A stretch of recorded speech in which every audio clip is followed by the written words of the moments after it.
Teboka manaraka ny fiofanana ara-teknika sy ny ivotoerana ivoary. Zava-dehibe eo amin'ny fifehezana sehatra ara-toekarena izay tian'ny mpamorona orinasa izay idirana ny famehezana ny ara-teknika. Ny ivotoerana ivoary dia natao mba ahafahan'ireo olona maniry ny hiditra ao amin'ny fambolena sy ny fiompiana mba hanana fiofana ara-teknika sy arak'asa ary fomba atao ao anatin'ny fotoana fohy.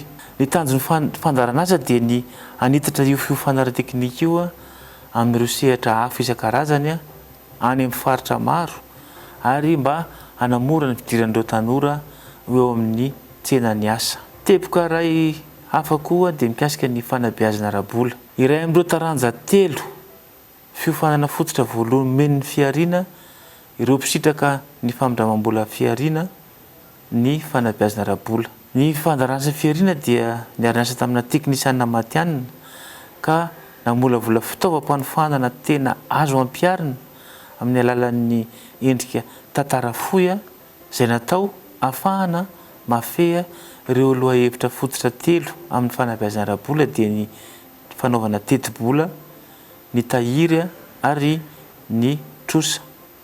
Na izany anefa dia nanamarika ny fivoaran'ny ara-teknôlôjia misy ankehitriny ny fandaranana fiariana ka nahatonga azy hamolavola lohahevitra hafa fanampiny izay tena tafiditra ao anatin'ny fanabeazana ara-bola. Zava-dehibe tokoa mantsy amin'izao fotoana izao ny ampidirana ny lohahevitra hafa izay mampiroborobo ny fanabeazana ara-bola. Anisan'izany ny fiantohana, ny fitantanam-bola nomerika toy ny M-vola sy ny Orange Money na ny Airtel Money na koa ny fisondronono.